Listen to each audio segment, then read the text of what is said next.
Hi friends, welcome back to my channel women's health talk. और यहाँ पर हम बात करते हैं विमेंस के हेल्थ से रिलेटेड टॉपिक्स पर। तो फ्रेंड्स, आज हम बात करने वाले हैं ब्रेस्ट से होने वाला वाइट डिस्चार्ज, मिल्की डिस्चार्ज या वाटरी डिस्चार्ज के बारे में। तो इसकी वजह से कई महिलाओं को इनफर्टिलिटी तक हो जाती है। तो अगर आपको इस तरह का डिस्चार्ज हो रहा है तो आप इसको लापरवाही बिल्कुल ना करें। ये वीडियो पूरी देखें और इससे आपको पता चलेगा कि अगर आपको ये डिस्चार्ज किन कंडीशन में हो रहा है और कब आपको इनफर्टिलिटी की समस्या हो सकती है। तो चलिए वीडियो शुरू करते हैं और देखते हैं कि जो डिस्चार्ज है वो किस तरह का होता है और क्यों होता है और इसकी वजह से इनफर्टिलिटी कैसे आती है।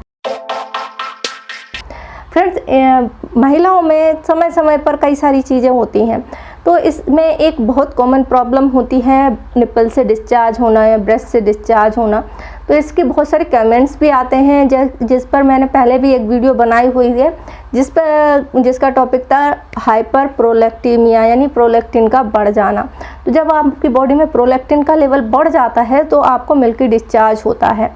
तो इसीलिए जब भी महिलाओं की डिलीवरी होती है या वो प्रेग्नेंट होती है उस टाइम पर भी उनको ब्रेस्ट से मिल्की डिस्चार्ज होना शुरू हो जाता है, जो कि एक बिल्कुल नॉर्मल प्रोसेस होती है।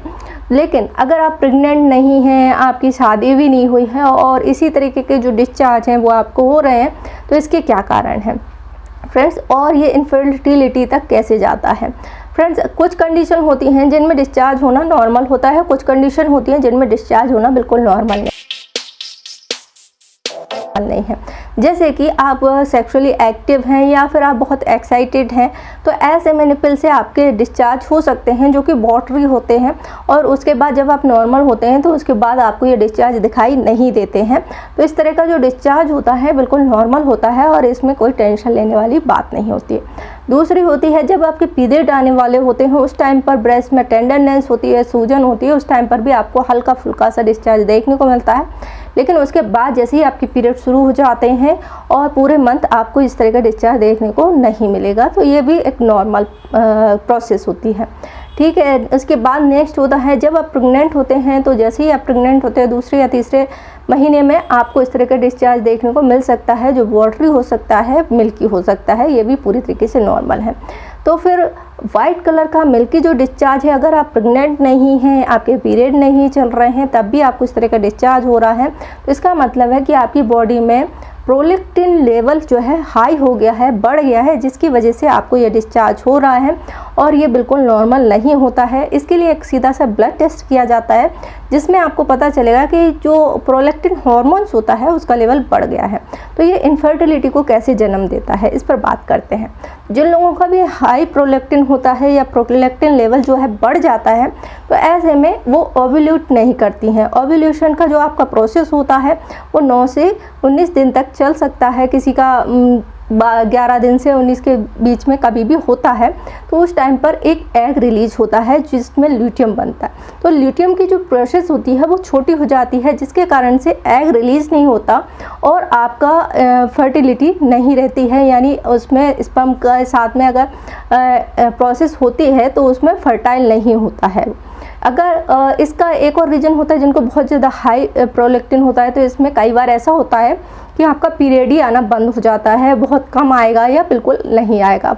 लेकिन अगर प्रोलैक्टिन का जो लेवल है थोड़ा सा कम है, नॉर्मल से ज़्यादा है लेकिन थोड़ा सा कम है, तो ऐसे में आपको पीरियड तो रेगुलर आते रहते हैं लेकिन एग रिलीज नहीं होते, जिसके कारण से आप फर्टाइल नहीं रहते हैं और ऐसे में आपको कंसीव नहीं होगा, क्योंकि आपका एग ही रिलीज नहीं हो रहा है तो वो फर्टाइल कहाँ से होगा।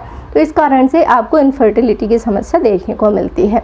तो इसलिए अगर आपको बिना शादी के या बिना प्रेगनेंसी के वाइट डिस्चार्ज हो रहा है तो फिर आप एक बार अपना ब्लड टेस्ट कराएं, प्रोलैक्टिन का टेस्ट कराएं। अगर वो आपका लेवल से हाई आता है तो इसके लिए पूरा ट्रीटमेंट लें, अपने हार्मोन्स को बैलेंस करें, क्योंकि इसका सबसे बड़ा रीज़न होता है हार्मोन्स ही इम्बैलेंस हो जाना। तो कई बार जिन लोगों को थायराइड की प्रॉब्लम होती है उन लोगों को भी इस तरह का डिस्चार्ज देखने को मिलता है और इनफर्टिलिटी की समस्या साथ में देखने को मिलती है। तो आप इसका टेस्ट कराएं और इस हार्मोन्स को बैलेंस करें। तो ये इतनी ज़्यादा बड़ी वाली बात नहीं है, लेकिन अगर आपके हार्मोन्स बैलेंस होते हैं तो आप आराम से कंसीव कर सकते हैं। तो वीडियो की जानकारी पसंद आई तो वीडियो को लाइक करें, शेयर करें और हमारे चैनल को सब्सक्राइब करें। और इम्पोर्टेंट बात कि अगर आपके निपल से ब्लडी डिस्चार्ज हो रहा है तो तुरंत से तुरंत डॉक्टर से संपर्क करें, क्योंकि ये बिल्कुल भी नॉर्मल नहीं होता है, ये कैंसर का कॉजेस हो सकता है। वीडियो देखने के लिए आपका धन्यवाद।